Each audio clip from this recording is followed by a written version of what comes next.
बिलासपुर में जिला मुख्यालय की बचत भवन में स्वास्थ्य विभाग की ओर से जिला टास्क फोर्स कमेटी की बैठक की गई। बैठक की अध्यक्षता अतिरिक्त उपायुक्त डॉक्टर निधि पटेल। ये तो पहले ही हुआ।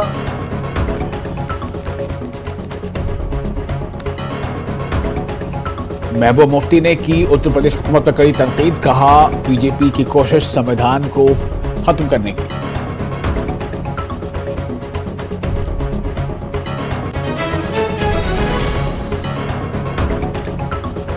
और यूपी हुकूमत के फैसले का बीजेपी के वरिष्ठ नेता तरुण चुग ने किया दिफा। कहा हिंदुओं के आस्था से जुड़ा है मामला। लेफ्टिनेंट गवर्नर मनोज सिन्हा ने किया ट्वीट। जीरो पोर्टल का इफ्तिताह।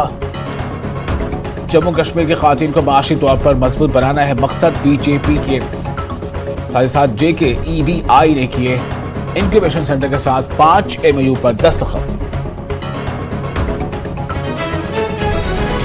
जम्मू से अमरनाथ यात्रियों का 24वां जत्था बाबा बर्फानी के लिए हुआ रवाना। जत्थे में 3000 से ज्यादा श्रद्धालु शामिल।